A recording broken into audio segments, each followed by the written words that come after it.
Hola, ¿qué tal? ¿Cómo les va? Bueno, esta es una clase de gimnasia 2, el sábado 21 de agosto del año 2021. El tema de esta clase va a ser la eutonía, ¿sí? Y vamos a abrir esta clase con un video en donde vamos a ver de forma sintética, después lo vamos a explicar, qué es la eutonía. La eutonía llegó a la Argentina de la mano de Berta Vishnevets. Esta bailarina, profesora de educación física y psicóloga, egresó como eutonista de la Escuela de Copenhague en 1974 y en 1986 regresó a Buenos Aires para fundar la primera escuela de eutonía para América Latina. Berta, en el año 1987, abre aquí la primera escuela latinoamericana de eutonía. Muy bien.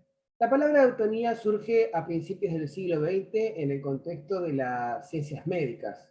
Eu significa armonía y tónica hace referencia al tono muscular o al tono muscular correcto. Sí, ya vamos a hablar de esa cuestión más de forma extensa. Su impulsora fue Gerda Alexander en Alemania, que desarrolló esta metodología de abordaje corporal.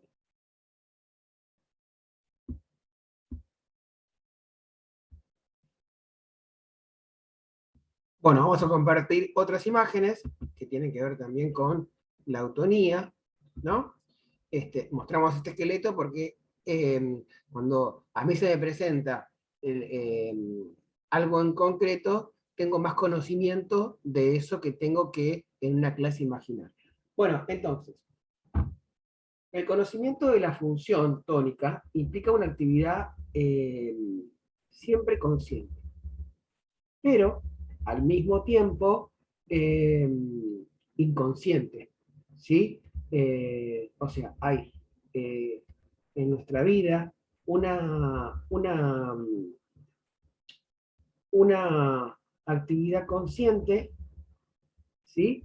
Y otra una que involucra el ámbito psíquico, dando cuenta desde la psiquis hacia el cuerpo, ¿no?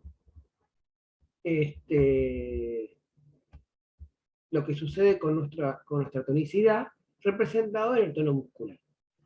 Esto último pone en evidencia todo lo que estamos sintiendo. Hay un estado que implica la emoción que siento y un rasgo que da cuenta de aquello, digamos, que da cuenta de cómo estamos. Entonces tenemos un estado y un rango. Cuerpo y mente se conectan y hacen posible la conexión de sensaciones y vida orgánica en relación. ¿Sí? Muy bien.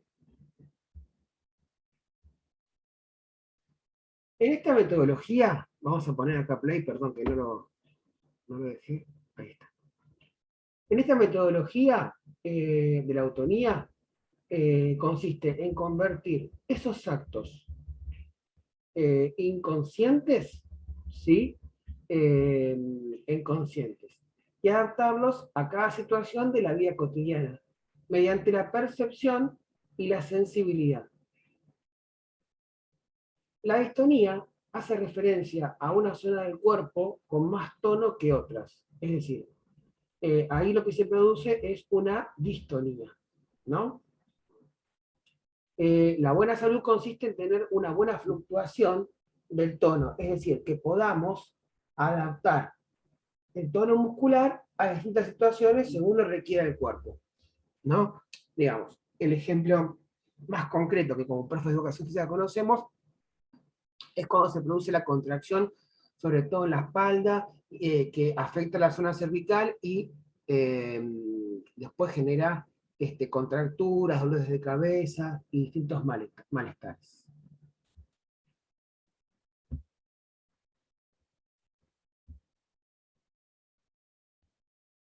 Bien, La eutonía trabaja con 4 principios fundamentales. Vamos a poner acá la imagen, así podemos ir viendo, mientras yo les comento, una clase. Ahí está. Decía, la eutonía trabaja con 4 principios fundamentales. El contacto consciente, que es el conocimiento de uno mismo, la conciencia de los huesos, la conciencia del espacio interno y la conciencia de la piel. Estos 4 principios sirven para esta fluctuación de la que hicimos referencia recién. Es decir, lo que le sucede a nuestro conocimiento, a nuestros huesos, a nuestro espacio interno y a la piel repercuten directamente sobre la tonicidad. ¿Sí? La tonicidad se trabaja con distintos elementos, por ejemplo, pelotas de diferentes tamaños, cañas de bambú, martillitos de madera, etc. Pero lo importante aquí que los elementos son puentes que ayudan para esta fluctuación en cuanto a la tonicidad, es decir, para despertar la conciencia. Miren, por aquí tenemos una parte en donde se ve claramente que se trabaja con distintos elementos. A ver si lo puedo compartir. Ahí está. ¿Ven? ¿Ven? Ahí tenemos, por ejemplo, el trabajo con cañas de bambú.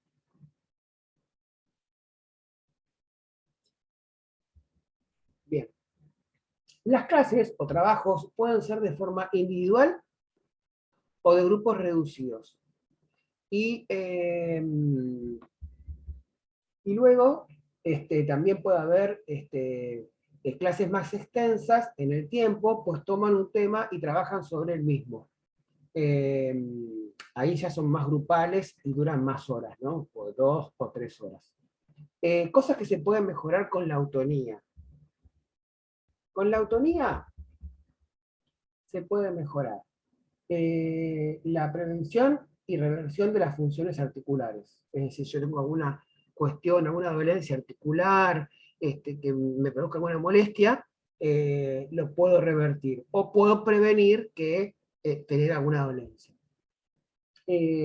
Normalización y regulación del tono muscular, ¿no? Generando la fluctuación, esta capacidad que yo tengo de adaptar la tonicidad muscular a la situación que estoy viviendo.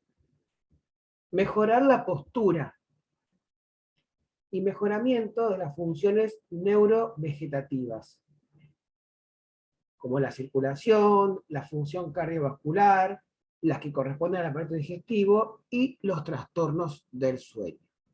Muy bien, ahora vamos a ver algunos ejemplos de lo que hablábamos recién, del autoconocimiento en cuanto a la conciencia de los huesos, la conciencia del espacio interno y la conciencia de la piel, transmitidas en estas clases que estamos viendo con esta profesora.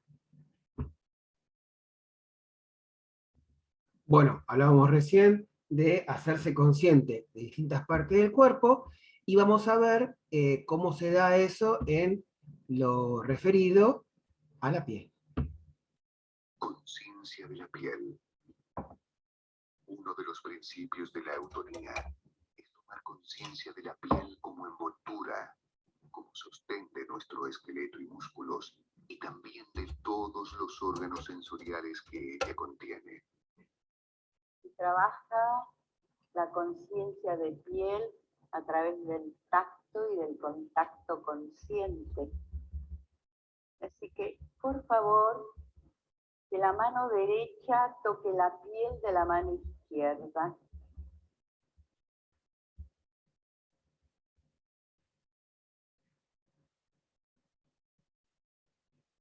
Y perciban cómo realizan este toque. Es un toque mecánico,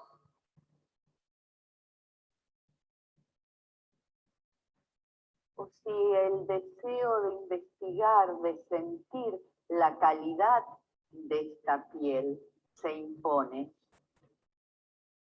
Perciban la diferencia entre la palma y el dorso, si es que hay diferencia. Perciban qué es lo que a cada uno le produce realizar este toque. Bueno, ahí con lo último que menciono, se dan esto de qué le produce a cada uno, ¿no? Se dan algunas características de la pedagogía de la eutonía, que consiste básicamente en respetar, decía, las características personales. Ahí estamos entrando en una cuestión de la que ya hablamos con Giraldes. ¿Se acuerdan cuando hablamos con Giraldes este tema de que, qué va a buscar la gente cuando hace gimnasia? Y qué debería darle un profe, ¿no? Y como profe tenemos que respetar, sobre todo, cuestiones personales, ¿no? Ya hablamos, historia, contexto sociocultural, hábitos, etcétera. Ya hablamos de este tema varias veces, pero está bueno poder recalcarlo aquí, cuando tomamos la autonomía y vemos que esto, de alguna manera, la autonomía lo respeta y lo tiene en cuenta. Estas cuestiones no son menores, porque marcan la característica de una disciplina en donde, además de respetar cuestiones personales, fíjense la forma en que se ubican los alumnos, porque esto también es importante. En la autonomía se le dice a las personas que asisten a las clases alumnos, porque todo el tiempo están aprendiendo sobre sí mismos, ¿no? Pero fíjense, en forma circular, de manera que todos tengan la misma importancia, todos tengan la misma relación con ese docente que los va guiando, mediante una voz muy serena, ¿no? Para que ese autoconocimiento se pueda dar de la mejor manera. Seguimos con la siguiente conciencia.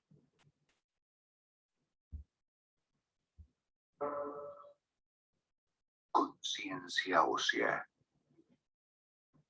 El esqueleto es nuestra estructura de sostén.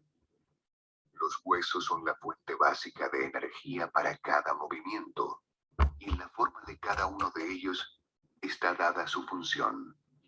Conoceremos ahora otro de los principios de la eutonía, la conciencia ósea. Entonces, por favor, van a ubicar la castaña. Todos tienen una castaña, ¿sí?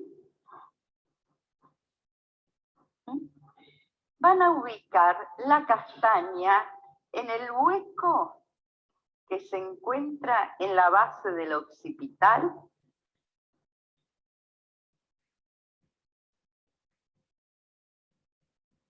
Y perciban, para ubicar la castaña en ese hueco, si les resulta mejor hacerlo directamente con la cabeza en el suelo o ubicar un cubo debajo de la cabeza.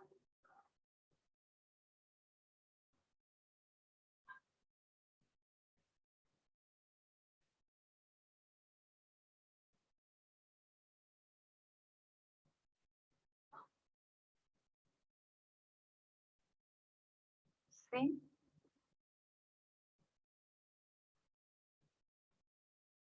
¿Sí? A ese espacio y perciban qué es lo que cada uno siente está sucediendo en ese lugar, cuál es la actividad interna que se despierta, si es un encuentro placentero o un encuentro doloroso. Y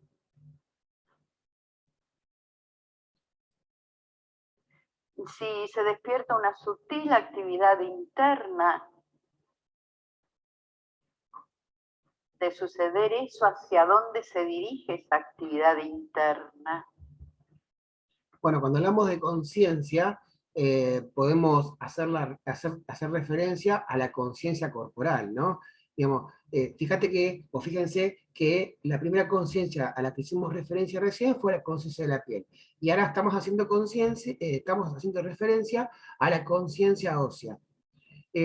Quizás sea más fácil ser consciente de la piel porque podemos verla, podemos ver las manos, podemos ver los pies, podemos ver gran parte de nuestra piel. Quizás la cara no tanto, pero sí el resto de la piel de nuestro cuerpo.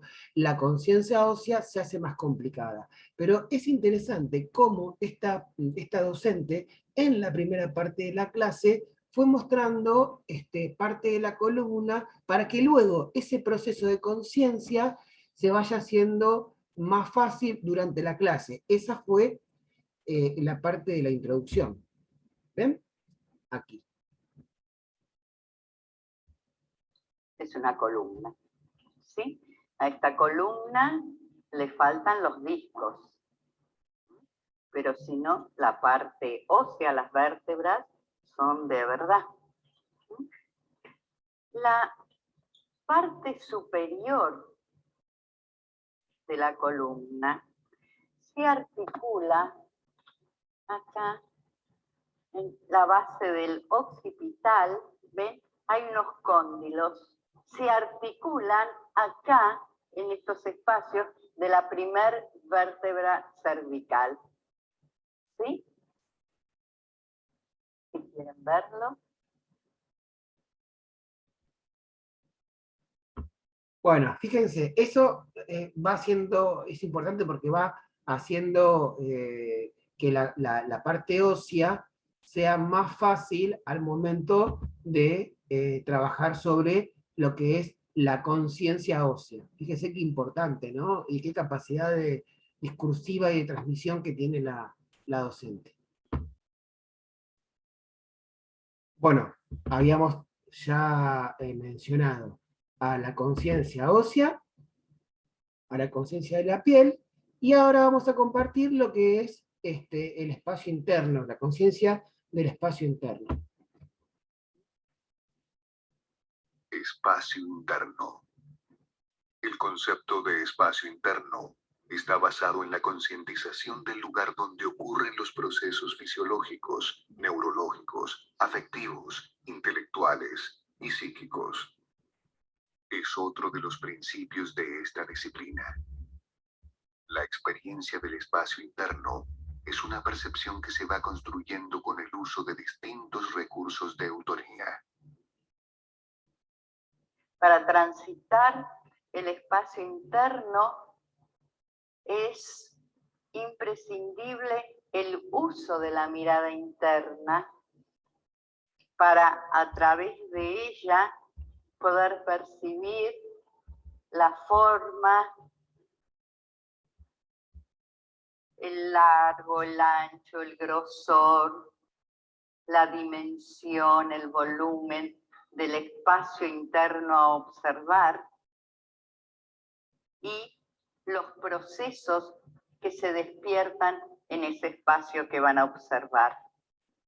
Entonces, cada uno eligiendo la posición que le resulte más cómoda, con piernas extendidas o piernas flexionadas, dirijan la atención a la cavidad bucal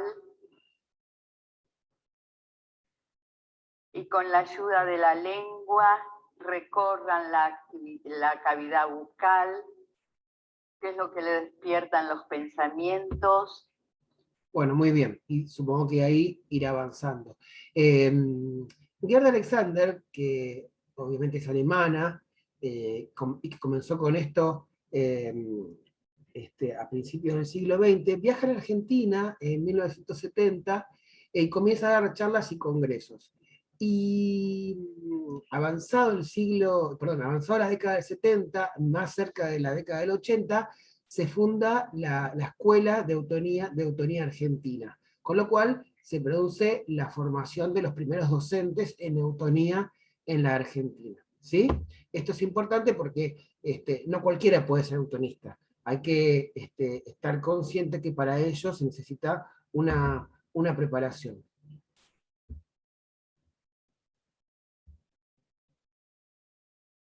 Bien, y vamos al último espacio.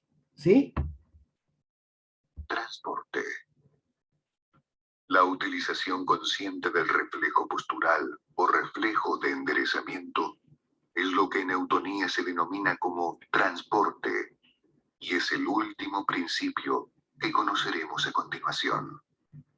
Entonces nos falta transitar Otro principio de la eutonía, que es el transporte, que es la utilización consciente del flujo antigravitatorio que va por nuestro esqueleto, desde los pies hasta la cabeza, recorriendo la columna.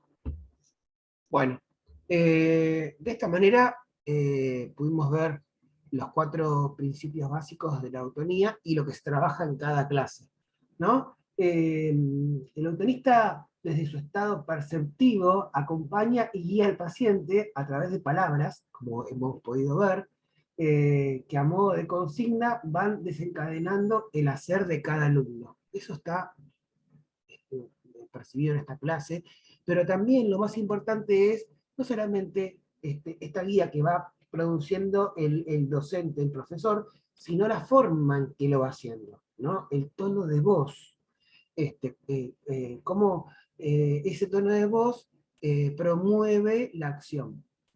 También está habilitado por una formación, de lo que hablamos recién, de 4 años para tocar al paciente con sus manos, estimular su buen tono muscular. Esta percepción sensible del terapeuta debe ser entrenada tanto para establecer un contacto no intrusivo, esto de hasta dónde sé efectivamente como docente que tengo que ir, como para saber claramente cuándo no tocar. ¿Sí? Bien. Espero que les haya sido interesante, les haya abierto una posibilidad más de conocer otra disciplina, en este caso la eutonía.